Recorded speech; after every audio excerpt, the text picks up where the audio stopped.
Hey, thanks for watching another video from weldingtipsandtricks.com. Today we're talking about Miller Digital Elite Auto Darkening Welding Helmets. This is mine.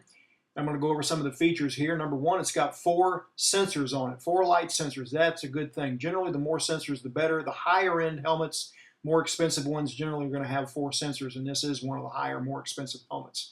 The clear lens fits in the front cartridge there. I'll show you how that works in a little bit later on. The headgear is a really good headgear. It's better, way better than average. What I really like about it is it doesn't drift on you. It doesn't drift downward. The helmet's light. That helps it keep it from drifting down, but also the headgear has got a little bit of a ratcheting design on the mechanism that keeps it from drifting. It's kind of a bumpy feel when you move it up and down. And also it's got a ratcheting spring-loaded headgear knob on the back and a rubber pad on the back, which feels pretty decent. You notice I've got a magnifier lens in here. When you get old welders, generally they say the first 2 things to go are eyesight and memory, and I do not remember what the third one is. Isn't that funny? All right, the buttons here on this thing are a little bit tough to push. You can see the whole cartridge kind of sponge down a little bit by the time I push hard enough to make them work. It's got X mode on it. What's X mode? X mode senses the electromagnetic field. So when you're on X mode and you're down welding inside a piece of pipe or inside a piece of tubing and the tubing blocks the light for a moment, you won't get flash. It's still picking up the electromagnetic field. I generally keep mine on X mode for everything. In the regular, it's got a regular weld mode also that's adjustable from shade 8 all the way up to 13. 8 for really low amperage TIG welding and 13 for high amperage whatever. This one is rated for low amperage TIG welding, and the EMF, the X mode, also helps in sensing that low amperage TIG arc and the electromagnetic field, so it's a really good helmet for low amperage TIG. Sensitivity and delay, those are 2 features that you want to have with any auto darkening welding helmet. In fact, if you've got an auto darkening and it's flashing you occasionally, set the delay a little higher. Sometimes that fixes the problem because the delay it delays going light to light shade, and then by the time it the delay cycle kicks through, it picks up the signal again. So little tip for you on whatever auto darkening helmet you have.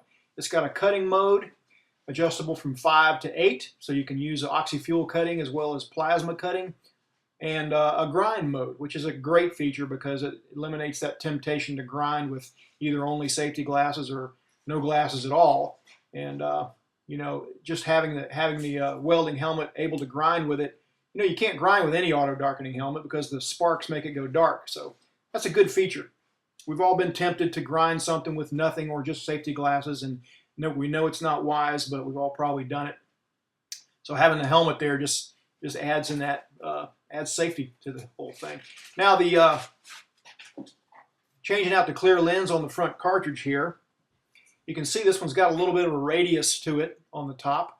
That means you got to buy your lenses from Miller. You can't buy standard clear lenses to it. So if you're really need a clear lens and it's a Sunday afternoon and the welding supply store is closed, you're not going to be able to get it at Home Depot or Lowe's or whatever. You're kind of stuck. I don't like that.